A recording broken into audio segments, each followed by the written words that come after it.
to the Tom Henry Show. This is a new talk show / podcast that we'll be putting out every week. I told some young people that I was doing a talk show / podcast, and they said, "You mean a podcast?"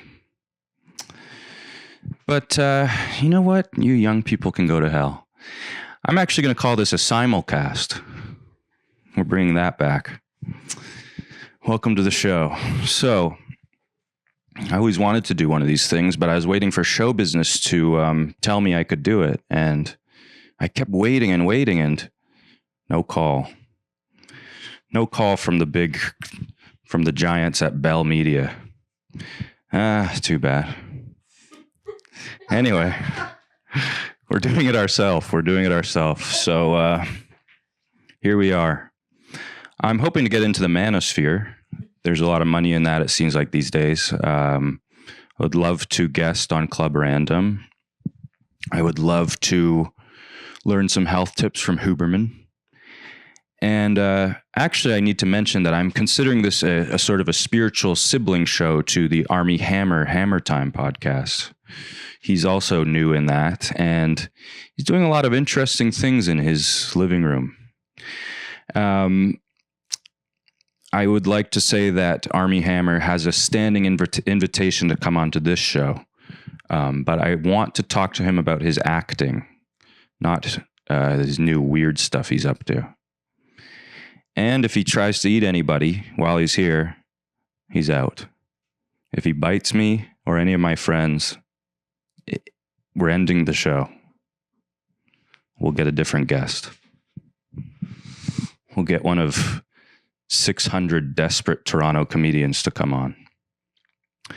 So, one other thing that people have often said that they would love to be able to fall asleep to my voice. So this is your opportunity now, where you're going to have a nice long stretch from now until the end of the show to get a good night's sleep. I figured I would do some monologue jokes. It's an old classic thing on talk shows. And but I don't want to do any of those news style jokes because we have people to cover that. We've got our Jon Stewarts and our Jon Stewarts. So I was just going to do monologue jokes about something that's going on in my life. And lately, something that's been going on in my life is that I've taken to drinking a bit of coffee, which I've never done. Generally makes me anxious, but I did a month without alcohol. And I found that I needed something to make me feel high. And I found coffee. And it's not necessarily pleasant, but it is high. So here are some monologue jokes about my new adventures with coffee. How about this latte art stuff? You know this? I don't like latte art because, I feel like it's just a big show off for the barista. And I don't want them doing it on my dime, Or should I say my 60 or 70 dimes? It costs about $6 or $7 to get a latte these days. I went into a coffee shop recently and there was a barista who was quite unfriendly to me. And then he did my latte art and he put a heart on there. I went, take this back. Whatever happened to honesty in art? Don't lie to me through foam. I went into this other coffee shop, and they're telling me all about the roast. They're telling me where the beans came from. They're telling me the tasting notes. I go, am I about to drink a cup of coffee or get a TED Talk from this thing?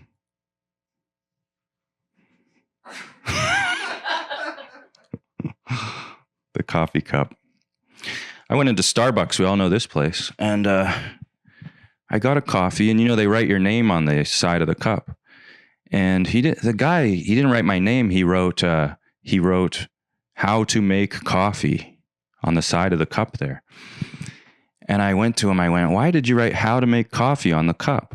He goes, well, they always told me to write what you know. Well, that all leads me to a bit of a longer story. I went into a coffee shop nearby my apartment.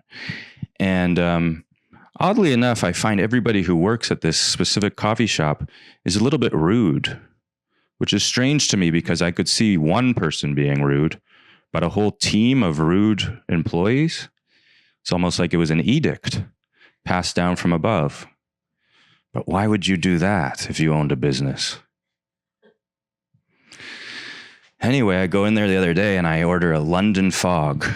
Not the most manly drink, I know. Don't tell the manosphere people. But I got one of these things and I'm sitting there and the guy, he seems a little on edge, the employee. And that's okay.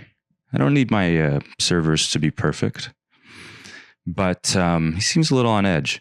So I hear a song on the stereo that I kind of enjoy, but also I would like to break the ice. And I say to him, do you know what this song is? And he says to me, I don't. And he walks away. Now I thought maybe I misheard him or something, because it's a bit of an odd reaction. I thought maybe I misheard him. He was going to go check. It's not that hard to check, usually, in today's age. I'm guessing he wasn't playing a CD.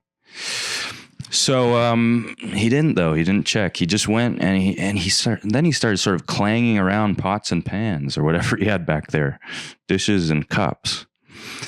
And it was almost as if my question had broken him. That it was the last straw in his barista journey.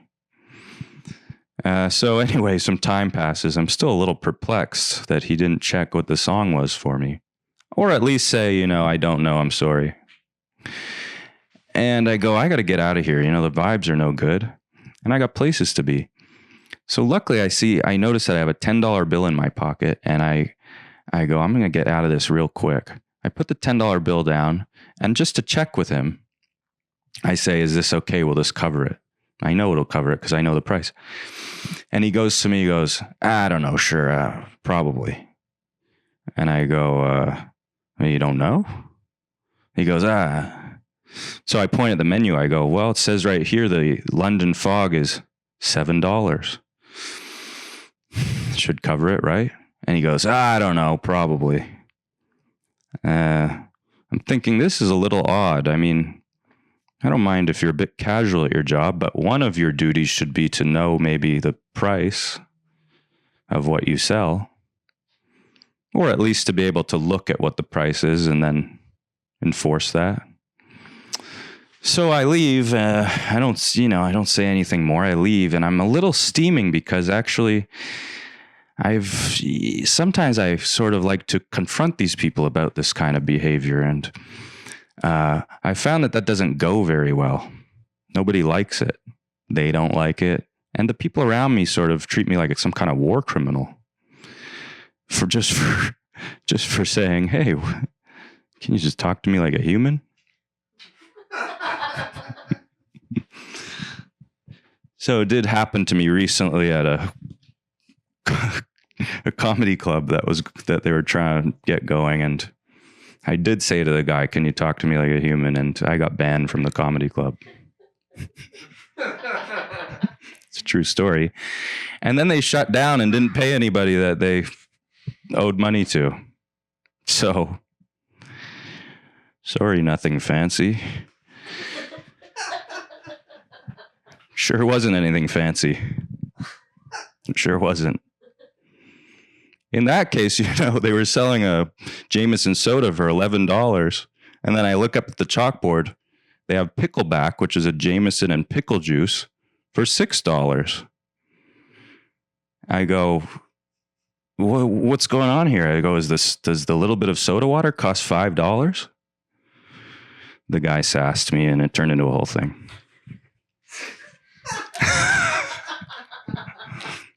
But back to the coffee shop, guys. So I'm walking away from the coffee shop and I'm kind of steaming that I didn't get to say anything because of this pickleback ordeal. And then I thought, this guy's got to suffer his own punishment. He probably doesn't have a very good life acting like that. It's not like he found any good girlfriend or boyfriend, I'm sure, acting that way. He probably has a low quality romantic partner.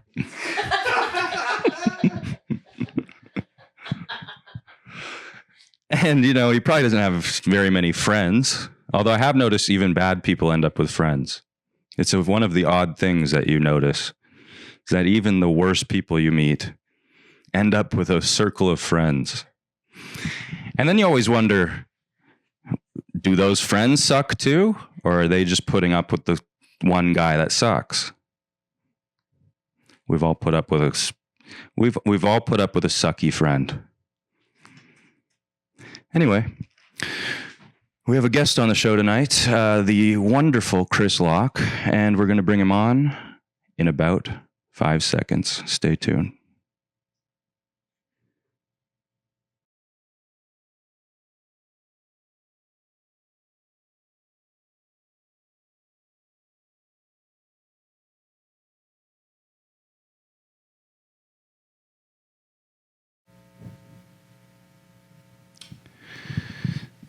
My guest tonight is a Canadian comedy institution that I've had the honor of working with for the last many years. He's starred in a movie. He's been in TV shows.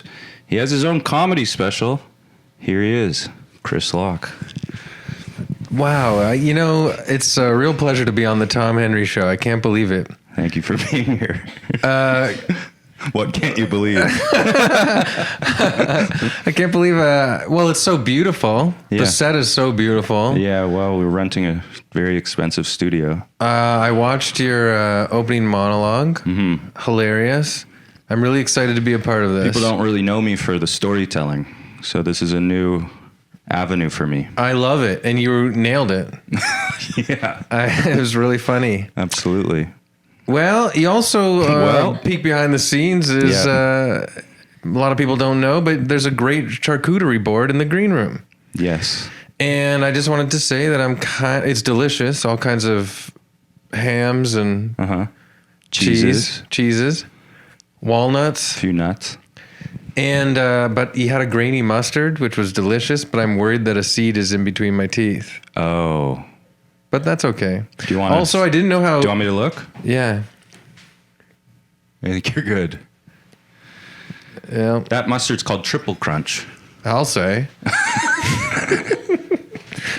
Well, I also didn't know how fancy your show was going to be, so I did not dress up, and I'm kind of worried how I look. You should be, yeah. And are you allowed to swear on the Tom Henry Show? Go ahead.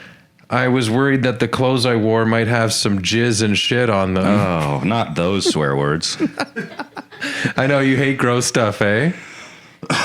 No, I love it. But can you, all right, do a monologue sometime about guys who are gross. Yeah. I will. He said every now and then, as people have a sucky friend coming up as your guest. Yeah. Anyways. And he said I was a Canadian institution. Yeah. Does that bother you? How about a Canadian mental institution? Oh, yep. Right. I'll redo it. Our next guest is a Canadian mental institution. He's the only comedian crazier than Jason Rouse. I did fireball shots with him in LA one time. Fireballs? Like whatever that whiskey. Yeah. He really is wild. I know. It was like whiskey. It was like drinking with a juggalo. Then he gave me the rest of his joint before he hopped in. He might literally be a juggalo. I know. Shouldn't spend too much time on Jason Rouse. I don't. So no offense to him, genuinely but I don't think anyone knows who he is. Yeah, I don't think it's a diss. Honestly, we love Rouse. Seriously, I do. But he also gave me the rest of his joint before he hopped in a cab. So the rest. You want this? Yeah, well, take this. I'm getting in a cab, basically. Nice, thanks, man. Here, you want half a Fireball? Yeah, it's like when you give a guy on the street half your O. Henry bar because you're about to go home and you don't want your wife to know you eat chocolate still. That's a very specific example. Yeah. So no, we had a great time. Sounds like a riot. Yeah. So you never experienced that kind of stuff, eh? Hiding behind like a dumpster outside the building you live in, finishing a bag of chips before going home. Well, sometimes I secretly try to put actual garbage in the dumpster behind my building. Like Garbage that you don't want to get busted for having belongs here. to a hot dog shop, Yeah. and I'm not supposed to be using it. What? Yeah. Where? It's just sort of for hot dog garbage. Where does a hot dog shop get the nerve to be so? How could they tell anybody what kind of garbage to put in their garbage? Yeah. Watch it. Only hot dog garbage in my trash can. Excuse me, sir. Yeah, I apologize. I guarantee your trash is classier than the hot dog joint. Yeah, on most days. Maybe not on hot dog night. Come on, it's hot dog garbage.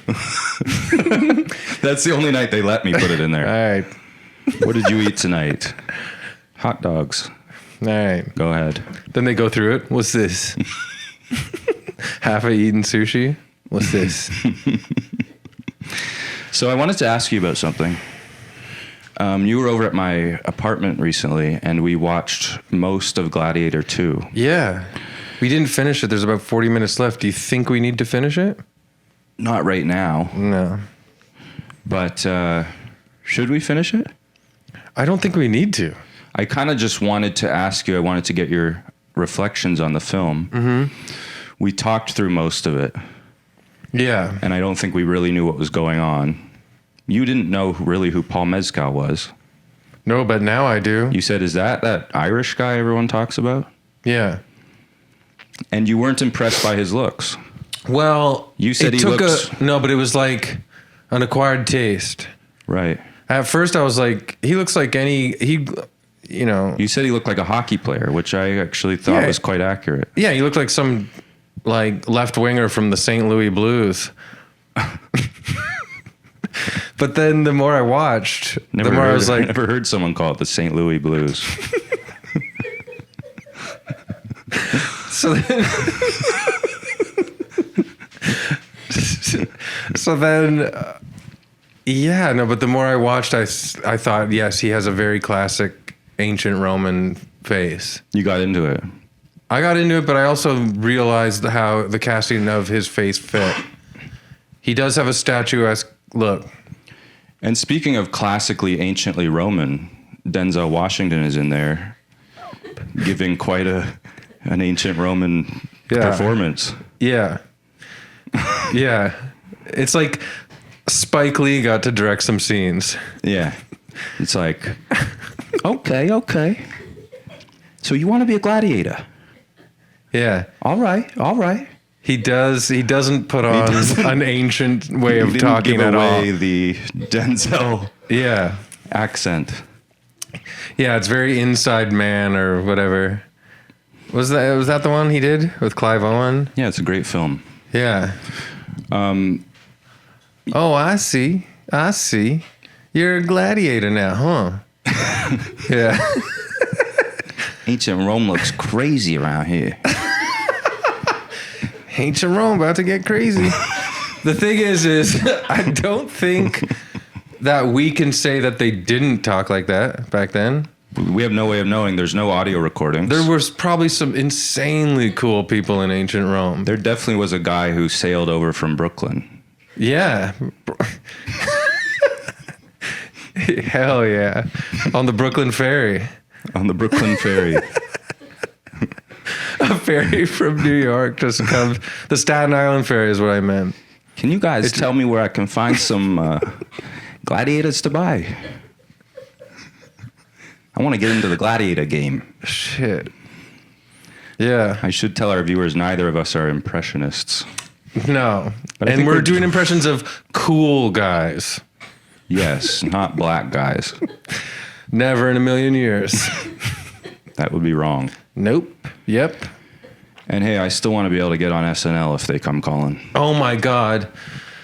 How awesome would it be if they cast a guy who's 46? Finally, right? It's about time. They got everybody else. The first 46-year-old to start SNL. How old was Michael McKean when he got on? Can I beat him? He was probably 52. I don't know the answer to that. We'll get someone to comment. So listen, I have a segment that I want to try on this show. and it's quite experimental. It's called Riff on a Random Wikipedia Article. Okay. That sounds like my podcast. Yeah, I stole it directly from yours. But Evil Men. No, so if you don't know, Wikipedia has... Oh, yes, Chris has a podcast, Evil Men. Also, on top of the charcuterie board and the beautiful set, we get cocktails on the Tom Henry Show. Not a lot of shows do that. Real cocktails. Can I get to my segment? So, what you might not know is that Wikipedia has a button that just gives you a random article. And I'm going to press that button, and I'm going to read you only the first paragraph of the article. Mm-hmm. And we're going to have to talk about it, no matter what it is. This is completely real. This isn't a staged bit. It better not be guys from Brooklyn. Well, if it were... We already did it. We did it. Okay, ready? So I'm going to click the button. Yeah. I'm excited. This says, and I don't quite know pronunciation, Daisuke Watabe. Daisuke Watabe was born in 1989. He's in Tokorozawa, Saitama. He's a Japanese footballer who plays for Omiya Ardija in the J League. Well, what a great segment.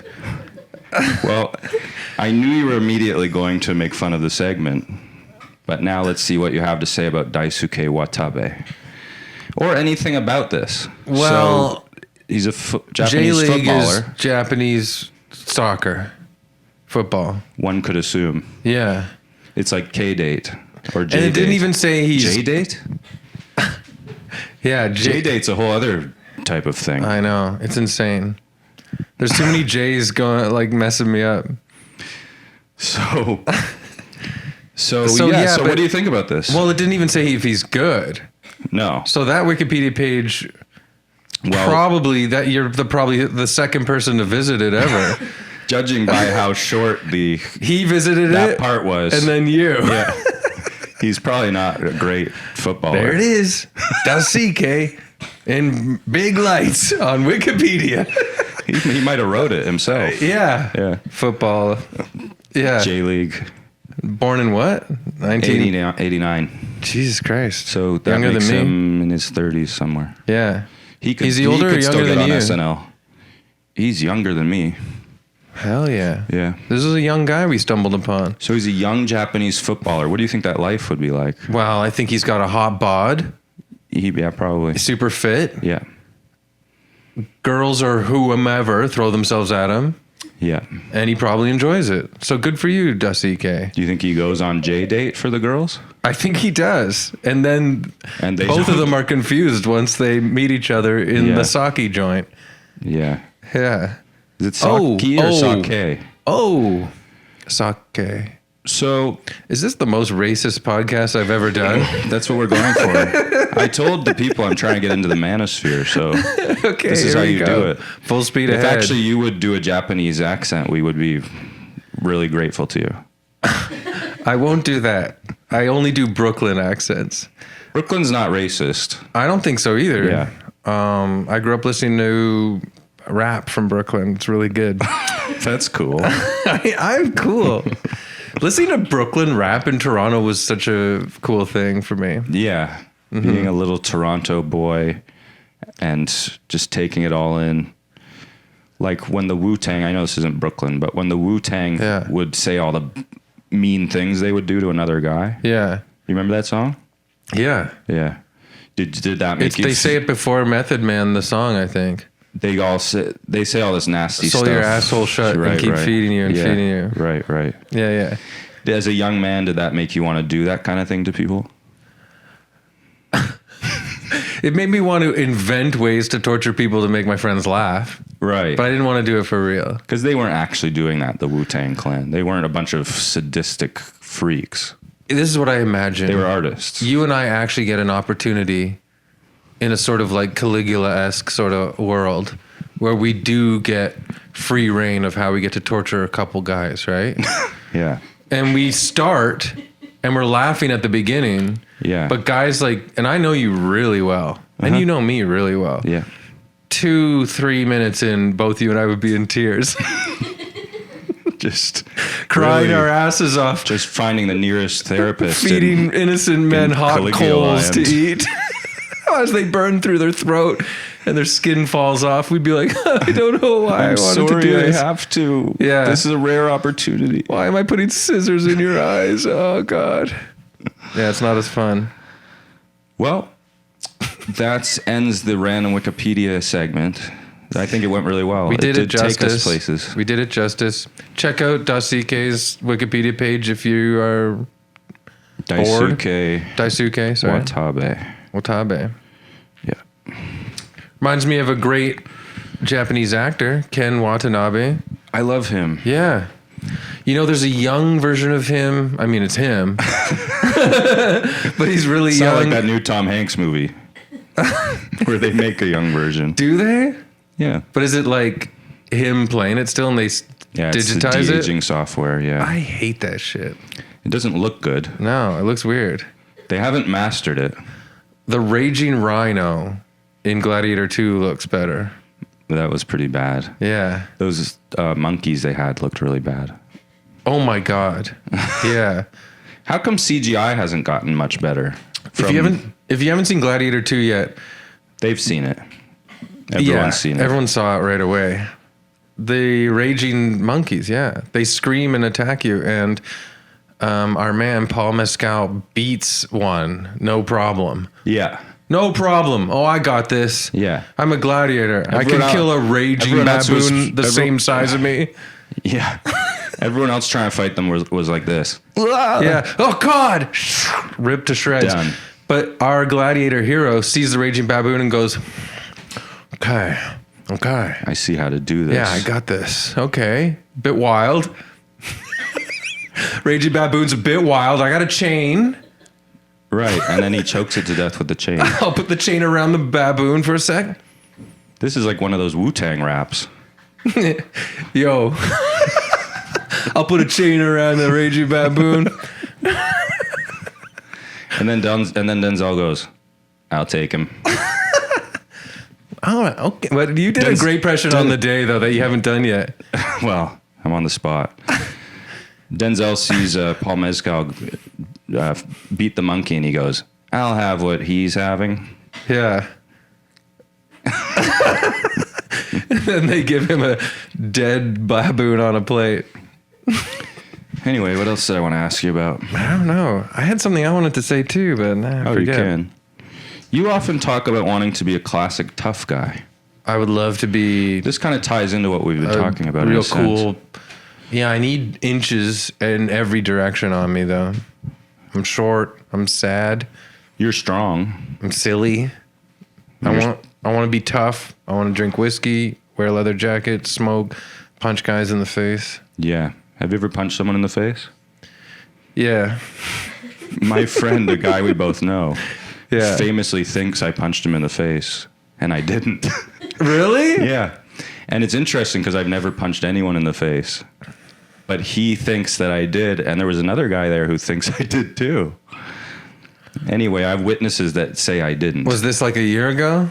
No, it was 10 years ago. Oh, okay. Yeah. I was trying to place it. But ever since then, these two guys think I'm a violent freak. A raging baboon. Yeah. So I went to Montreal with this one guy, the guy who thinks I punched him. We got over it. Interesting. So And I went to Montreal with him a is. couple years ago. Mm-hmm. And there was a fight on the street. Two groups of guys had gotten out of their cars. It seemed like there was going to be a really serious fight. Yeah. And we were walking into a convenience store. And my friend, the one who thinks I punched him, grabbed me and took me into the store. And he said, "Don't even think about it." I said, "What do you mean?" He said, "I know you want to get in there." I don't know, You man. think I want to go Yeah. fight two groups of men who stopped their cars to fight? Montreal is wild. He thinks you have a bloodlust. He thinks I'm a maniac. One time I was horsing around with a pal, but we were still teenagers. And he punched me hard across the face like that. And then I looked at him and I spit out a bullet. That was weird. How'd that get in there?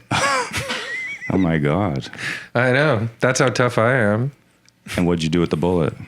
I made a necklace and gave it to him as an apology for whatever made him mad in the first place. Yeah. That's nice. But it is true. One time a friend did punch me in the face for no reason. I was like, that's crazy. But I didn't do anything because it was so funny and it didn't really hurt. It was okay. Me and a group of guys at a party once punched each other as hard as we could in our shoulders to see what it was like. That's fun. It hurt. Yeah, me and my friends used to do that. It really hurt. Yeah. Would you train to be like a gladiator now? Like we were talking about getting on SNL later in the years. What That's about like- becoming a gladiator? It's kind of the same thing. I think so too. Yeah. Do you think your body could take SNL even at this point? No. God, all that cocaine. You have to be and- such a Yeah. wonderful specimen to be on that show. Even I saw Pete Davidson got all his tattoos removed recently. He's like, I don't know what the hell happened back then. Yeah, he was in just a blur of A whirlwind. manliness. More tattoos. Ah! I have to be good on the weekend update desk talking about my dating life this week. One day he woke up and he's like, what if I want to be a dad on a show? Yeah, he does. What kind of dad do I want to be? He's going to be the dad on the new show. Is he? Yeah. It's called Pete's Kids? Pete's Kids. David's Sons. They said, Pete, we got a big opportunity for you, but you got to get rid of those tats. We've got 7 kids waiting to act with you. He was like, I have tats. Oh, shit. All the years of SNL, I didn't know. It was so fun. No, but he's a outspoken guy for being sad often. It's And it's important for sad guys to talk about being sad. I agree. It raises awareness for the sad. I'm sad AF. Does that mean as fuck? Yeah. Wow. I'm sad to the max. But that is a manly thing to say. Well, let me ask you, do you think mental health awareness has gone too far? Because I do. I would like to see people freak out every now and then, and we all just get to go, what the fuck was that? Yeah. And then that's it. And just, that's it. Yeah. They hold it in for 30 years. They freak out. Yeah. What in the fuck was that? And then it's done with. Yeah. Anyways, Let's go back to repression, I say. I say repression, whiskey. That's what I'm saying. Ciggies, Right. Tattoos? not telling women anything. No. Nothing. Or other men. Yeah. Tell nothing. no one anything. Maybe in a few years you can read my book, but that's it. Yeah. But my book won't say much either. It'll just be about hunting, climbing, yeah. you And know, it says, and drinking. that one time I got sad. When you're on your like 8th whiskey and it's like 2. No, 2 a.m. sorry, I forgot. Midnight. Midnight. We're at 8 whiskeys. Midnight. Oh, yeah. Do you go, I'm Hemingway? What? I didn't Do you ever catch go, that. I'm Hemingway? Oh, I'm Hemingway. Like in your 8 whiskey head? Yeah, I do. I know. I know So exactly this what you actually mean. happened to me the other night. Yeah. A woman came up to me after a stand-up comedy set, Yeah. and I went, "Great, somebody's going to compliment me." And she said, and it was kind of a compliment. She Yeah. said, "You sound just like Hemingway, like what Hemingway sounds like to me in my head when I read Hemingway, and I love Hemingway." And I thought, that's a great compliment. And then she followed that up by saying, "You should be more like Hemingway." Like she was saying, your voice sounds like this thing to me, Yeah. but you should be more like him. Yeah. You should blow your own guts out with a shotgun. But she means like sport fishing, hunting in Africa, I don't really know what she meant, but Boxing. it wasn't very, being a reporter for the Toronto Star. yeah. Who was this? It's just some lady. Everyone's mentally ill now. With that, let's take a quick break. And cut.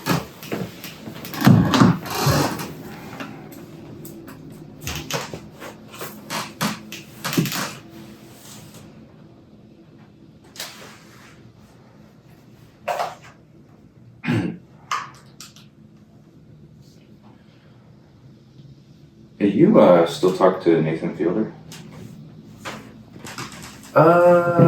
Yeah, sometimes. He's so funny, dude. Yeah. He clicked like on one of my stand-up videos once. Oh, man. Yeah. That's awesome. Nice.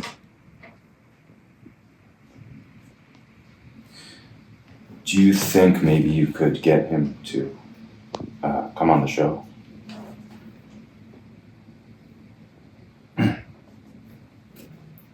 I don't know. The podcast? Yeah, this podcast. Your podcast? I don't know. He's pretty tight about what he does. You know? We're just like having trouble getting sort of guests that I'm excited about. Just would really help. Oh, yeah. Getting him would be a game changer, eh? So...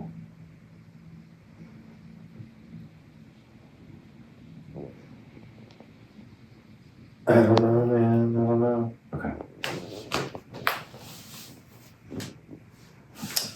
It's just like, you know, I'm like a deadpan guy and he's a deadpan guy. I think he would probably like what I'm doing Yeah. here. It's okay. He's like super famous now, and he's really kind of in control of like the type of PR he does. So I don't think he would come to Toronto to do like some random dude's podcast, you know what I mean? Like he's kind of big time in that regard. But Well, this isn't just PR. This is like a comedy focused podcast. I'm not really random. It's nominated for a Canadian Comedy Award. Anyway, don't worry about it. Do you have his number? yeah, So you could give it to me? Or why don't you just call him? I don't know. I could text him to see if he'd be into it, but I think I don't even want to like bother him about that. You know what I mean? Why don't you just call him now? I don't think so. You know what I mean? But you still want me to do the second segment of your podcast? We'll finish it up quick. All right, we gotta go back on. Welcome back to the show. We're here with Chris Locke. Chris, during the break, one of our producers checked, and Michael McKean was 46 when he joined SNL, the oldest guy ever to join. I love that. That means that I could probably be on like a Better Call Saul type show in 20 years. Yeah, how old will you be then? I would be 66. Yeah, around what he is. But if I get on SNL for the next season, I will be 47, so I will beat him. So SNL, you want to make history. What kind of characters would you do on SNL? Tired man. Yeah. How's that go? What? That's good. The spy. I got this character that's called the best spy because everyone thinks he's just a guy sleeping over there. Okay. So I get myself situated in rooms where heavy dialogue is going down, and I just Right. lie on a couch like this, but then I go like this. Right. Seems like a weird, like SNL would be a bit of a strange format for that character. Yeah. With the heavy dialogue and all that. Mm-hmm. You can't do subtle stuff there, eh? No, you got to be Chloe Feynman. Yeah. What's her big character right now? Meryl Streep. Oh, wow. Yeah. Taking on the queen. Here's something, because you and I are huge film buffs. Yes. And we think about acting all the time. It's true. We were talking about that the other day. Mm-hmm. And you're taking acting classes. Which I took acting classes, Meisner technique. Mm-hmm. And it's why I want to talk to Armie Hammer Mm-hmm. about his acting. His acting, not the other new stuff. podcast stuff. He was a good actor, don't you think? I do. He was in this movie I saw, yeah. Well, The thing is Yeah. what do you think about this? Meryl Streep, Dustin Hoffman, these actors from the 70s, from the good era. The Masters. Yeah, from that new wave of Hollywood, whatever it was, the dirty 70s, all that stuff that we like. Back when acting was good. Yeah. Dustin Hoffman could hit Meryl Streep in Kramer versus Kramer. Yeah, and still be the hero. Of the film. She's trying to take away his kid. I never saw Kramer versus Kramer until a few years ago, and I was genuinely shocked that he was the hero of that movie. It has a real men's rights vibe. Yeah. Look what she did to me. What the hell am I supposed? I can't even cook eggs or whatever the fuck. Pancakes. I'm just trying to be a father around here. Is that that's not how he sounds. That's worse than the Denzel. How does Dustin Hoffman talk? That sounded like season 1 Homer Simpson. I'm just trying to be a father. Bart. Apparently that was, speaking of gritty 70s actors and 50s and 60s. Yeah. That was Walter Matthau in the first season of The Simpsons. Boy. Oh, he was trying to sound like that. Oh, I'll get you, boy. Yeah, but I posit that these method actors who quote unquote disappear into their characters. Yeah. No. There's always glimpses of them coming through every character. Well, Meryl Streep in it. Hoffman's Hoffman in it. Meryl Streep usually still looks like Meryl Streep. 100%. So then if she was somebody else and you met them, would you go, you look a lot like Meryl Streep? Yeah. Like, would you, if you met the Iron Lady? But that's a good point, too, because if you get too big a Hollywood star, you can't do like a meat and potatoes, like kitchen sink drama thing anymore, because it's like, excuse me, you're literally not a regular woman. You're Meryl Streep. Well, Quentin Tarantino said that The Town would have been actually a really good movie if everyone wasn't so attractive. I agree. I think movies are really weird now because everybody is glistening. Their face is plastic and their muscles are absolutely gargantuan. Yeah. It's actually scary. It's like watching mutant fish swim in a tank. It is like that. How am I supposed to enjoy this thing? Everyone's glowing orange. When we were watching Gladiator 2, there was a woman who looked like she had a bit of stuff pumped in there. We joked about that. Which, again, maybe the Brooklyn guy brought over some filler. Yeah, Botox in a suitcase.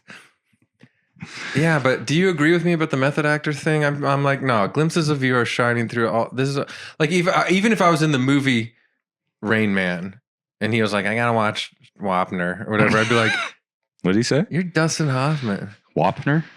Is that what he says? I don't know. It was like a judge show in the 90s. Oh. I feel like that's it. Or whatever he had. Jeopardy? What did he have to watch? I haven't seen Rain Man in a while. He's like, hot water burn baby. I remember that part. You're Dustin Hoffman. I remember the pickup sticks or the toothpicks. You want to hear something funny? Yeah. I don't remember that. I'm sorry. I don't remember the toothpick sticks. Let's get off trying to remember Rain Man. Even Rain Man doesn't want to remember Rain Man. In the new mission, like the later Mission Impossible movies, I can tell that Tom Cruise's character, Ethan or whatever, thinks he's talking to plebes when he's talking to Simon Pegg and the other characters. And you can see the real Tom Cruise through the Ethan character being like, just get me to the fucking stunt. Like for the scenes where they have to meet in a clandestine restaurant to get the new plan. They're like, Ethan, how are you going to? And he's like, yeah, I don't know how I'm going to do that. Can we get to I want to jump out of a plane. You can see his character being like, whatever. Yeah. Like when he has to do dialogue. Yeah. He just wants to ride a bike into space. Well, I saw the new Top Gun and there's a love story that feels very much like he didn't want to do it. I don't think you even see them kiss. He's just looking at a plane the whole time. He's like, yeah. There's a fighter jet right behind her. Yeah. All right, so let's try another segment. This segment is called... I love being on this show. Thank you. I love the Tom Henry Show. We'll have you back someday. It's the best show I've ever been on. I've been on so many podcasts and stuff. So this segment This is not a podcast. This is a talk show. Exactly. And it's way... Well, that's what I try to tell those young people. And they went, "You mean a podcast?" Yeah. Because I guess they film them all. Who are these young people? They're scum, in my opinion. Here's a message to all the young people out there. It's not going to be long until you're fucking old. Yeah. And it's going to suck and hurt. So laugh it up, little kids. I agree. So do you think it's true that the young people don't have fun anymore? That they say they don't drink or have sex anymore? Do you believe that? I think they probably have a drink every now and then, ironically. Did Bill Maher just tell me that? Oh. You think they have do an impression of Bill Maher saying that. No. If you're not having sex, give me a call. Here's the thing. Young people, I love you. They're great. Do not lump me and Tom in with Bill Maher. They're the future. They're the future. So have a drink, though. This next segment is called Ask a Vape Store for a Question for Chris. Okay. Try not to laugh.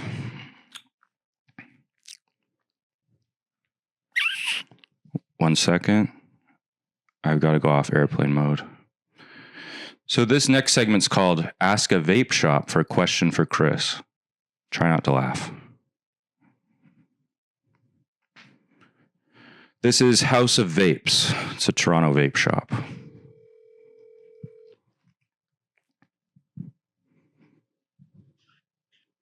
Hello? Hey, how you doing? Do you have the caramel jewel?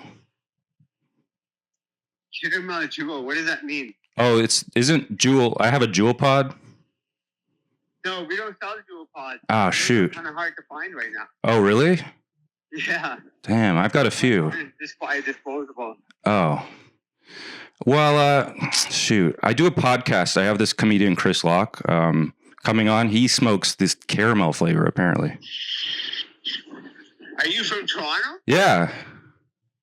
Where do you find the jewel pods? There's this place. I don't know. This place out by Dundas or something. Dundas West. Oh. Man, do you know that? Do you know Chris Locke? He's a comedian. Chris who? Locke, like not rock, Locke.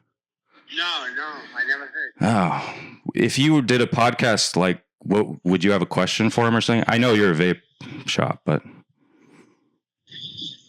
no, I have no idea what you're talking about, sir. Oh, I just meant like, would you have a question for a comedian on a podcast?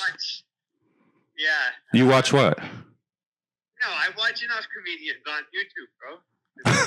I'm gonna ask him that these guys don't answer, right? Yeah, I guess you're right. Who do you like on there? Bill Burr. Bill Burr's funny. Bill Burr's really funny. Yeah. All right. Well, thanks. I'll look for that jewel thing somewhere else. All right.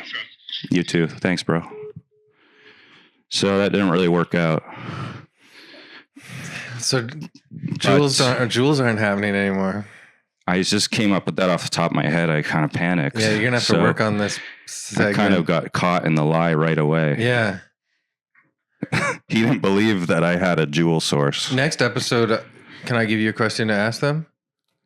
What vapes do you have for cool guys? See what they say. Okay. Yeah. I told this to you and James. Was it? Because our mutual friend James was like asking if Bill Burr seemed cool, you know? Yeah. If he seemed cool. I don't know.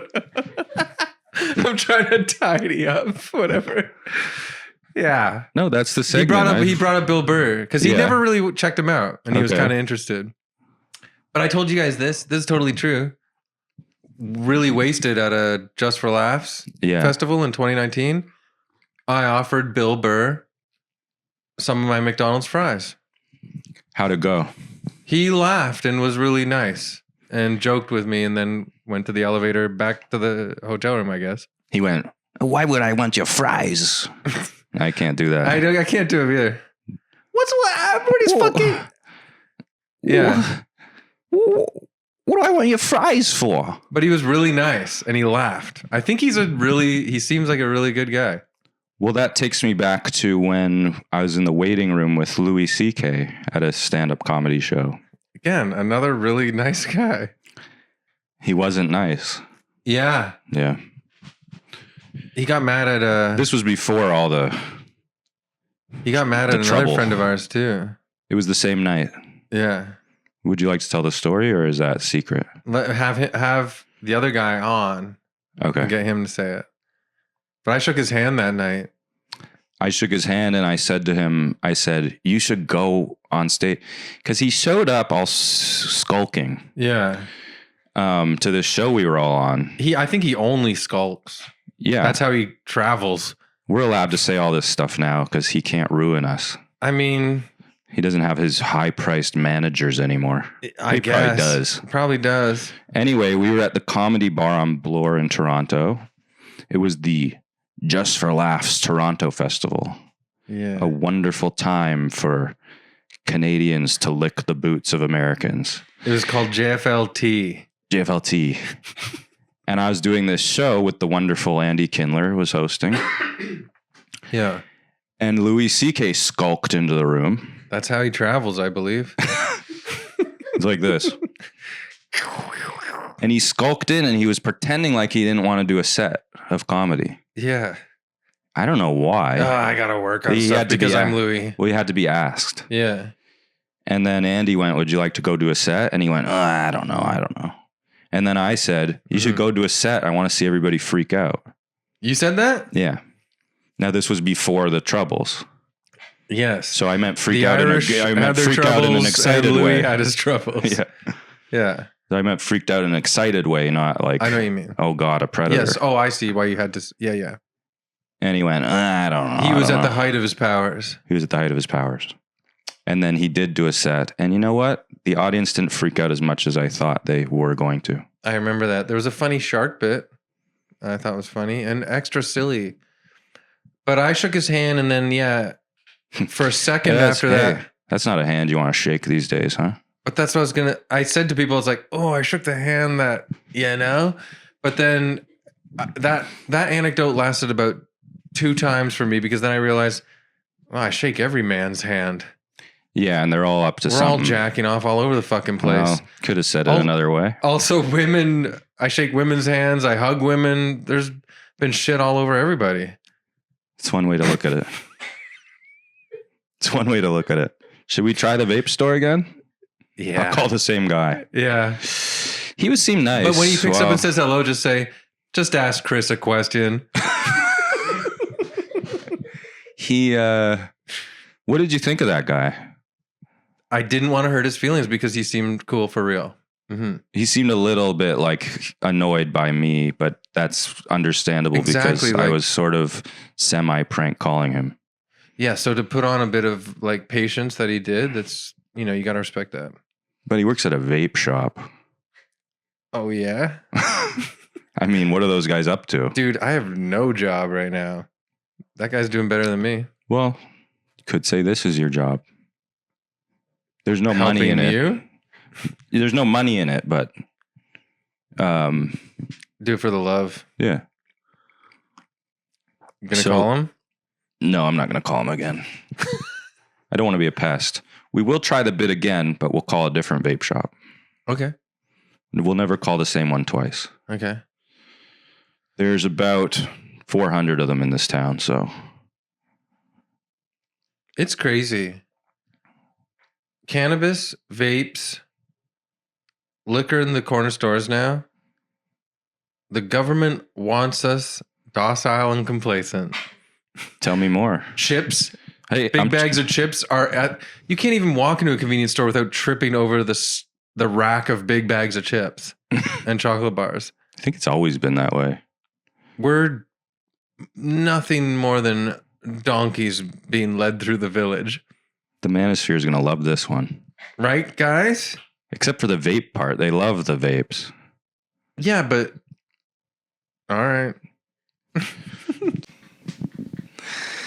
All right. Well, I had another question about your family life.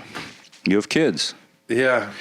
And I was going to say, you know, a lot of people talk about all the funny things their kids say, and they're not. But your kids were raised by two brilliant comedians. So I was one more brilliant than the other. Yes, your wife is much better than you. Yes, I agree. But I was going to ask, so you have actually funny kids. It's insane. So I was going to say, crazy. Could you tell us one funny thing they've said or done? We actually do a game every now and then at the dinner table. And to anyone who has kids for real at home, I genuinely, don't you think you should do this? Like, no matter how our days go, we always convene at the dinner table in the evening and have a lovely dinner together as a family. And it's really nice. And we always laugh and have a good time together. My girls are 8 and 6. And they're both funny in their own way. The 8-year-old is really into books and information. And she's an information sponge. And so she's funny as a character, like herself. Okay. She's really knowledgeable and wildly intelligent in that regard. She doesn't do like a Meryl Streep impression. Not yet. Okay. And I don't want her to be honest. We're trying to veer her away from that influence. But the 6-year-old is more like a wild animal. And hard to tame. But that's also what we love about her. And we want her to be raw and herself. And she's naturally funny for real. Like, as in she's in control of it. And it's really bonkers. And so one game we play sometimes when we're having dinner together, and the other one tried to jump on her laughs that she'd get, but has since simmered, and it's kind of neat. You see her go like, she's getting her own this type is her of laughs thing. She's somewhere good. else. I'm out. She lets her play. And Great. It's really wild to see that development, but it's really nice. But then, the 6-year-old, we're playing this game every now and then. Everyone has to be as stone-faced as possible. And then we go, we go around and be like, you try and make us laugh. Oh, yeah. There used to be a game show like that. The whole family is very much influenced by Make Me Laugh or whatever the hell it's called. Was it hosted by that guy, Kevin? I don't know. I forget it. Kevin Nealon? Kevin Hart? No, one of the other Kevins. Kevin McHale? There's but so I don't know. I won't do it justice. I wish my daughters could come on your show. Maybe one day they can. Yeah. But yeah, the 6-year-old, I did a joke about, I pretended to get a phone call from my mom, and I go, hello, Mom? Yeah, everyone, the neighbors are calling me. They saying they can see your bum in the window. You have to close the blinds. And then the girls are like, doesn't do it. No, I bomb. I bomb in front of my family all the time. But then it goes around. Then it gets to my 6-year-old, and we're like, make us laugh. And she starts singing this song. She goes, I can see your bum in the window, your bum in the window, your bum in the window. And we're like, But then she goes like this, bum in the window. And then she goes, oh my God. And we were like, whoa. She just created a hook that just got us so hard. She changed character, her face changed, her quivered, her voice. Oh my God. I don't know if that was her like she jumped character and now she's the woman in the window with the bum showing. But it's just like, that's what I'm saying. She's capable of like going one way and it's like, okay, gotcha. She'll create a hook that just gets you. She's mastered it already and she's like 6. It's nuts. Excellent. Oh my God. It was so funny. No, me and my wife look at each other like, how did I do that? Like, it's crazy. Anyways, thanks for bringing them up. I love them. We They're all the best. We all love them. Aww. Finally, I was going to ask you. Well, do you remember that show Actors Studio? Yes. Remember the questionnaire? I can't remember. I remember the back of every Vanity Fair. Well, he always did a questionnaire at the end, and he would say, this originated with the French guy Bernard Théveaux or something like that. But but it was a great questionnaire. I always very much enjoyed it. And now I'm going to ask you the questionnaire. That's awesome. Are you ready for that? Yeah. So I'm going up against like Willem Dafoe, Alec Baldwin. Alec Baldwin, Yeah, all the geniuses of our time. Sam Rockwell. Yeah. Yeah. The questionnaire. The questionnaire by Bernard Théveaux. What's your favorite word? I just thought of splash. I love that. That came from my heart. I Is never it because thought of you it. love the movie Splash? Oh my God. What's Baby. your least favorite word? You know, Don't say Trump. I don't like fart. I hate that word. See? I won't say it. You know what? When you have kids, You have to. it softens a bit on you. Mm-hmm. But I don't like other people saying it. They're gross. Kids only. Yeah. And I don't like it when kids say it. I get away from them. I don't like it when a stand-up has a whole bit about farting. Yeah. That's pathetic. That's pathetic. The vape shop guy might like that act. Yeah. Now, what turns you on creatively, spiritually, or emotionally? I notice they're trying to say not sexually. Yeah.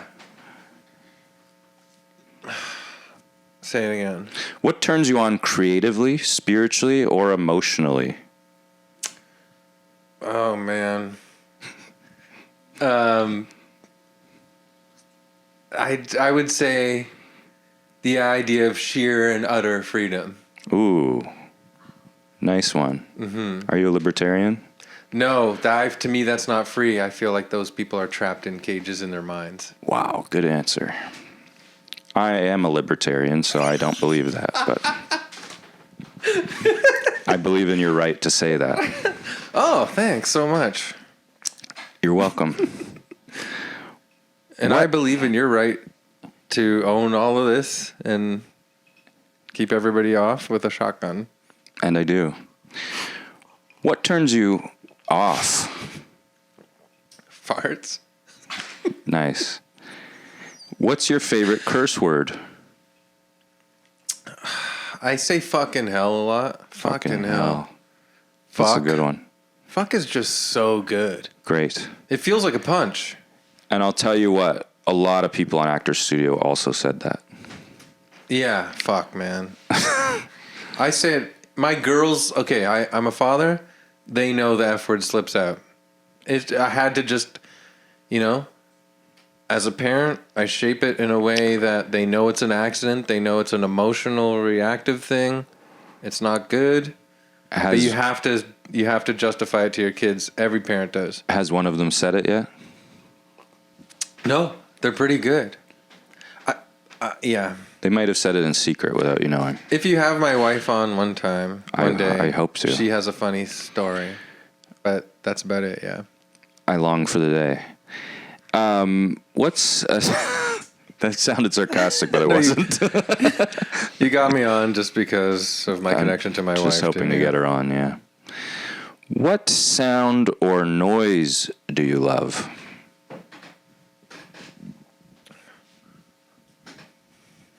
You're actually kind of a noise. You kind of make a lot of noises. Yeah, I'm a noise nut. You had a stand-up clip recently that was all just noises. You're sort of like can do the sound effects. Yeah. One of my favorite sounds on the whole planet is the fuzz pedal guitar sound on the old fuzzy garage rock punk sound. That's a good one. First album of the Stooges. You know what I mean? Check it out. Check it out. What sound or noise do you hate? Farts. I like the theme. Do you think this questionnaire is too long? But do you remember the the one on the back of Vanity Fair? I No. think you should do that. I'll find it. Do you? What's it called? Vanity Fair does a thing now called 76 Questions or something. Have you seen? It's a video series. No, but they used to have at the back of magazines like this. It's called Proust's Questionnaire, I believe. And it was the first time, even as like a young man in my early 20s, I think I realized, or even as a teen, I realized that John Cusack might be a bit of like an airhead. Because you start reading all these answers and you're like, all right. Yeah. He What the hell? He might be a bit of a dummy. Probably not. But I mean, if you grow up in Hollywood all your life, your brain's going to have funny answers probably. He's quite tall. Did you know that? 6'5". He's doing better than me. There's no doubt about it. There is no doubt. God damn it. Yeah, so you know what, Cusack? I have to if you- finish my questionnaire. Yeah. Take a hit, Sorry, John go on. Cusack. Take a hit. Take a hit. Profession. What's a profession other than yours that you'd like to attempt? Stuntman. You'd be good at that. Thanks. What's a profession you'd not like to do? Probably some sort of like... Professional farter. Should I just keep it fart? Yeah. A fartertainer at a circus where I have to like blow fire out of my ass. I hate when that guy comes out at the circus. Yeah. And finally, Scares the elephants. And finally, it scares the elephants. And finally, if heaven exists, what would you like to hear God say at the pearly gates? I'd love him to pat my head and say, "Good boy. Good boy." And then he'd throw a ball and I'd chase it. And I'm sure he will. Aw. Ladies and gentlemen, Chris Locke, the great Chris Locke. The great Tom Henry on the Tom Henry Show, the best interview show on the internet. Stop. And so that's our show for this week. And thank you, Chris. And thank you all for being here. And stay tuned. Tune in next week. Stay tuned. Stay tuned next week. Bye. Same Tom channel, same Tom time.